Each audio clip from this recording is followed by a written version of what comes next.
오늘은 역대상 15장 말씀 함께 살펴보고 하나님 주신 은혜를 나누기 원합니다. 우리가 역대상 13장에서 다윗이 법궤를 예루살렘으로 옮겨오려고 했다가 실패하는 사건을 이미 살펴보았습니다.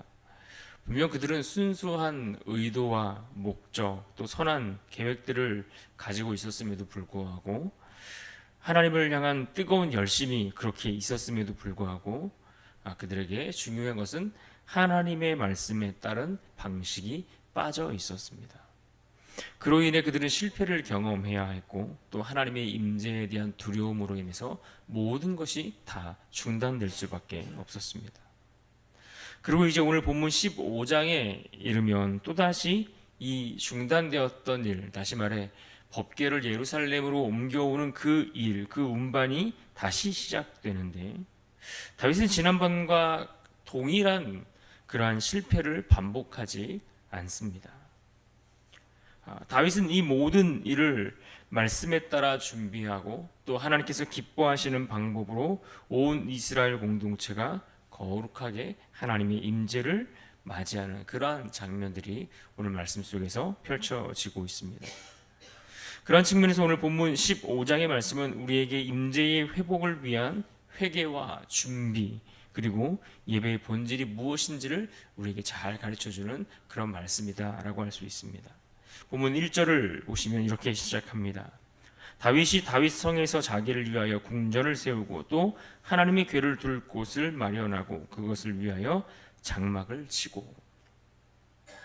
다윗이 먼저 한 일은 무엇입니까? 하나님의 궤를 둘 만한 그런 장소, 자리, 그것을 마련하는 것을 먼저 그가 했습니다.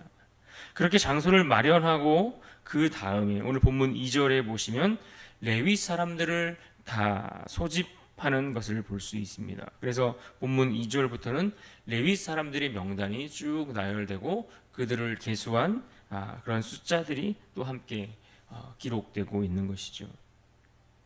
그러면서 지난번에 그들이 실패할 수밖에 없었던 그 일의 실패의 그 원인, 그 이유, 그것이 무엇이었는가에 대해서 이야기를 하고 있는데 13절을 보십시오. 전에는 너희가 매지 아니하였으므로 우리 하나님 여호와께서 우리를 찢으셨으니 이는 우리가 규례대로 그에게 구하지 아니하였음이라 하니. 지금 이 말씀을 보시면 다윗은 분명 지난번 일에 대한 실패의 그 원인이 무엇이었는가를 그는 분명히 깨닫고 알고 있었습니다. 어디서부터 무엇이 잘못되었는가, 무엇이 잘못되었는가를 명확히 알고 그것을 확인하고 그것을 백성들에게 이야기하며 실패의 원인을 분명히 하고 있습니다. 실패의 원인은 너무나 분명했습니다. 말씀대로 하지 않은 것. 하나님이 이미 그들에게 다 주신 그 말씀을 그들이 듣고도 알고도 그것을 제대로 기억하지 못하여 말씀대로 하지 않은 것. 율법의 규례를 따르지 않은 것. 이것이 문제다라고 분명하게 지적해 주고 있습니다. 그렇습니다. 우리가 신앙생활을 함에 있어서 이 신앙에서 중요한 것은 열심이나 열정이 아닙니다. 이 열심이나 열정 반드시 필요한 것들이죠. 그러나 이 열심이나 열정이 아니라 그보다 더 중요하고 앞서는 것이 있는데 그것은 말씀에 대한 순종이 있어야 합니다. 하나님의 말씀에 대한 순종이 있어야 그 열심과 열정도 의미가 있고 바른 방향으로 달려갈 수 있는 것이지, 말씀에 대한 순종이 없이 열심과 열정만 있다고 여러분 생각해 보십시오. 그럼 그들의 삶이 어떤 방향으로 달려가겠습니까? 하나님과 전혀 상관없는 일에 그저 달려가기만 하고 있다면 더 심각한 문제가 일어나지 않겠습니까? 하나님의 임재는 단순한 감정이나 의도가 아니라 말씀 위에 세워진 삶 가운데 임하시기 때문에 그렇습니다. 말씀 앞에 순종하려는 그 자세, 그러한 태도, 그런 마음의 중심을 가지고 살아가는 그들의 삶 가운데 하나님의 임재가 임하신다라는 것을 말씀해 주고 있는 것이죠. 그래서 우리가 진정으로 하나님의 임재를 사모하고 구하며 원한다면 먼저 우리의 삶을 하나님 말씀 앞에 맞추어가는 그런 준비의 작업들이 반드시 필요한 겁니다. 단 한 번도 내 삶의 중심을 하나님 말씀 앞에 두어 본 적도 없고, 또 우리의 삶에 말씀을 맞추어 살아가려고 하는 그런 수고와 애씀도 없으면서 그저 단지 하나님의 임재를 구한다. 내 삶은 전혀 하나님과 동떨어진 삶을 살면서 하나님, 오늘 우리 예배 가운데 하나님의 임재를 내가 경험하기 원합니다, 이렇게 구한다라는 것은 결국 우리가 또다시 반복되는 실패와 넘어짐을 경험하게 될 것이다 라는 것을 보여주는 것입니다. 이제 14절을 보십시오. 이 제사장들과 레위 사람들이 이스라엘 하나님 여호와의 궤를 메고 올라가려 하여 몸을 성결하게 하고, 이제 14절의 말씀은 다윗이 언약궤를 다시 가지고 오기 위해 레위 자손, 그 중에서도 이 고핫 자손들을 구별하여 택하고 그들을 세우는 장면을 보여주고 있습니다. 그러고는 15절에 보시면 실제 모세가 명령한 그 율법의 규례대로, 하나님의 말씀대로 하나님의 궤를 어깨에 메고 이동하는 모습도 볼 수 있습니다. 이때 다윗은 하나님을 예배하도록 세웠던 이 레위인들의 형제들에게 각종 악기를 울리며 찬양할 수 있도록 준비케 했습니다. 그리고 이러한 일들을 위해 세워진 이들의 명단이 나오는데 17절을 보실까요? 레위 사람이 요엘의 아들 헤만과 그의 형제 중 베레야의 아들 아삽과 그의 형제 무라리 자손 중에 구사야의 아들 에단을 세우고, 이처럼 찬양과 악기, 섬김의 모든 자리가 하나님 앞에서 성결하게 깨끗하게 준비되고 구별되고 있는 모습을 보여주고 있습니다. 그리고 우리는 이러한 모습을 통해서 우리에게도 하나님의 임재라는 것은 임재를 준비하는 그러한 예배 공동체로서 우리가 어떠한 자세를 취해야 할 것인가를 볼 수 있는 중요한 모델이 된다 할 수 있습니다. 히브리어 카다시라는 단어가 있는데 이 단어는 거룩하다, 구별하다라는 뜻입니다. 거룩하다, 구별하다라는 말처럼 예배는 늘 준비된 자의 몫이다. 그러니까 세상과 다른 구별됨, 준비됨, 그런 거룩함, 이러한 것들, 이것이 예배가 이처럼 그렇게 구별되고 준비된 자에게 허락되어지는 것이다라는 것을 가르쳐 주는 것이죠. 하나님 앞에서 내 삶을 정결하게 하고 맡겨진 그 자리에서 순종과 섬김의 자세를 갖추는 것, 그것이야말로 하나님의 임재를 간구하고 기대하게 하는 그런 예배의 본질이다라고 할 수 있을 것입니다. 그럼 오늘 이와 같은 말씀에도 불구하고 오늘 마지막 부분에는 이런 하나님의 임재에도 불구하고 그 임재에 기뻐하지 못하고 그 임재 아래에 들어가지 못하고 오히려 조롱하는 안타까운 한 사람의 대조되는 모습을 발견할 수 있습니다. 먼저 15절을 보시면 이에 다윗과 이스라엘 장로들과 천부장들이 가서 여호와의 언약궤를 즐거이 메고 오벳 에돔의 집에서 올라왔는데, 하나님께서 잠시 머물게 했던 이 오벳 에돔의 이 집에 언약궤가 머물게 되었을 때에 그 집에 하나님께서 축복하시는 것을 보고 다윗은 다시 기쁨으로 여호와의 그 임재를 사모하며 그렇게 백성들과 기쁨과 감사로 법궤를 모시고 올라왔습니다. 그야말로 그 장면은 얼마나 감격적이고 감동적이고 기쁨이 넘치는 축제와 같은 그러한 자리였겠습니까? 그러니 그 감격스러운 순간을 다윗은 그냥 가만히 있을 수 없습니다. 얌전히 머물러 있을 수 없었습니다. 하나님의 임재가 있고, 그래서 그 안에 주시는 기쁨이 있고 감사가 넘치고, 그래서 그는 에봇을 입고 춤추며 뛰놀았다라고 성경은 기록해주고 있습니다. 하지만 이 장면을 목격한 다윗의 아내 미갈의 모습을 보십시오. 그녀는 함께 기쁨과 감격을 누리지 못하고 오히려 그 모습을 보며 조롱하고 업신여겼다라고 말씀하고 있습니다. 29절입니다. 여호와의 언약궤가 다윗성으로 들어올 때에 사울의 딸 미갈이 창으로 내다보다가 다윗 왕이 춤추며 뛰노는 것을 보고 그 마음에 업신여겼더라. 하나님의 임재는 참된 예배를 회복시키실 뿐만 아니라 그 안에서 사람들의 기쁨과 자유로움과 또 감격함이 넘칠 수밖에 없습니다. 하지만 어떤 사람들은 예배를 그저 인간적인 관점에서 기준으로 그렇게 바라보고 판단하고 그렇게 지켜보는 관망자와 같은 자세로 예배 자리 가운데 머물러 있는 이들도 있습니다. 그래서 예배 자리에 참석하고 그 자리에 와 있고 머물러 있으면서도 그 예배의 깊은 은혜의 자리로 나아가지 못하는 것을 우리는 종종 자주 볼 수가 있습니다. 지금 다윗의 아내 미갈이 그러고 있는 겁니다.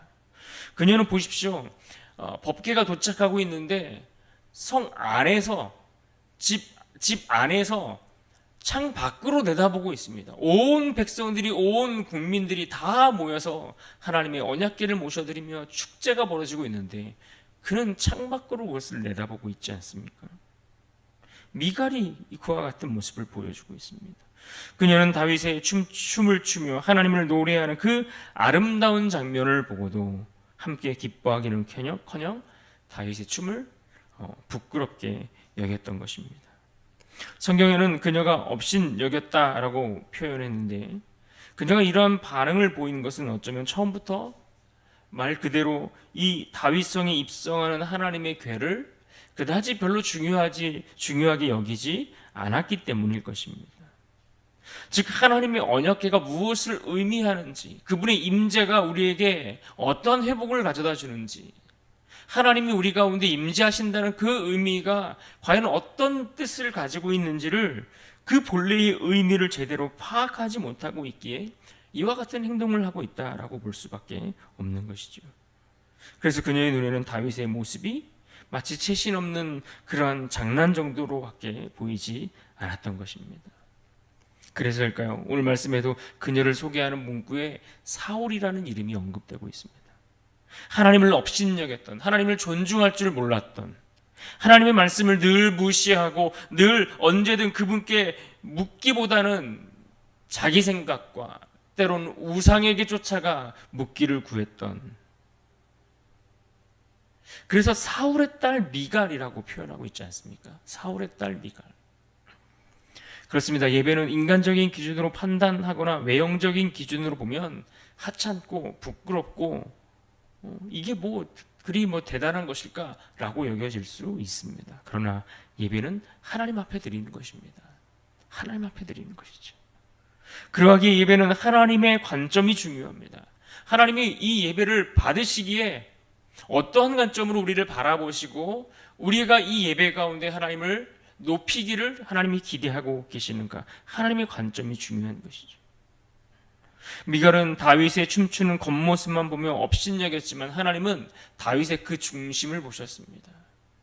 우리가 어떠한 마음, 어떠한 중심을 가지고 이 자리에 나와 있는지, 어떠한 마음을 가지고서 우리의 입을 열어 하나님을 찬양하고 높여드리는지, 무엇을 구하는지, 또 어떠한 자세로 하나님의 말씀에 청종하여 귀를 기울이는지 하나님은 그 중심을 보시는 겁니다.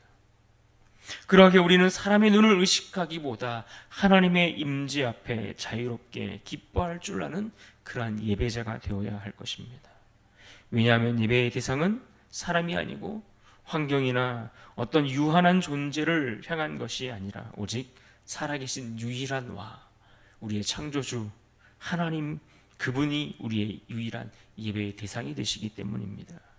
그러므로 예배 속에서 우리는 언제나 인간적인 체면이나 판단들을 내려놓고 정말 전심으로 하나님을 높이는 그런 마음과 자세가 필요한 줄로 압니다. 그렇다면 우리에게 그런 질문을 던져보십시오. 우리는 그렇게 하나님을 예배하고 있습니까? 다윗과 같이 정말 하나님이 해주시는 그 임재의 그 감격을, 그 기쁨을, 은혜를 나도 누리기 위해 함께 춤추며 하나님을 예배하기 위해 힘쓰고 계시는가 하는 겁니다. 사랑하는 여러분, 다윗은 분명 실패를 경험했습니다. 넘어졌고 무너지는 일들을 경험했습니다. 하나님을 예배하고 섬기는 일에 실패를 경험했다라는 이야기입니다. 그러나 그는 그 실패한 자리에 그대로 머물러 있지 않았습니다. 오히려 실패를 통해 그는 교훈을 얻었고 하나님의 말씀을 따라 다시 준비하고 하나님의 임재를 사모했습니다. 이것이 오늘 우리를 향한 진정한 회복의 모델 아니겠습니까? 우리도 실수할 수 있습니다. 우리가 하나님을 섬기고 하나님을 예배하는 일에 그저 형식에 매여서 오랜 시간 우리 익숙한 그러한 습관을 따라 드리는 것에 그러한 수준에 머물러 있을 수 있습니다. 그러나 문제는 실수가 아니라 그 이후에 우리가 다시 어떻게 우리의 중심을 하나님 앞에 올려드리며 반응할 것인가, 이것이 문제 아니겠습니까? 실패하고 넘어진 자리에서 다시 임재를 사모하고 다시 말씀대로 살아가기를 준비하고 다시 마음을 다해 하나님을 예배할 때 하나님은 우리 삶 가운데 다시 임재하셔서 우리를 만나주시고 우리를 회복시켜 주실 것입니다. 그분의 영광이 우리의 개인의 삶뿐만 아니라 우리의 가정과 우리의 일터와 우리가 예배하는 그 교회, 우리의 교회 공동체 가운데 회복을 허락하실 줄로 믿습니다. 그런 의미에서 오늘 본문 13절의 말씀을 우리가 붙들고 함께 기억하면 좋겠습니다. 13절 말씀 우리 같이 한번 읽어볼까요? 시작. 전에는 너희가 매지 아니하였으므로 우리 하나님 여호와께서 우리를 찢으셨으니 이는 우리가 규례대로 그에게 구하지 아니하였음이라 하니. 이 말씀에 다윗의 고백이 담겨 있는 것을 보십시오. 다윗의 겸손함과 자기 죄에 대한 본질적인 회개가 이 말씀 한 구절에 담겨져 있지 않습니까? 이러한 자세를 통해 우리의 방법들을 다 내려놓고 하나님의 방법으로 따라가야 하는 것입니다. 이와 같이 하나님의 질서와 법을 따라 나의 삶이 다시 정돈됨을 통해 하나님과 깊은 관계가 다시 우리 안에 회복될 수 있는 그런 복된 인생이 될 수 있기를 주님의 이름으로 축복합니다.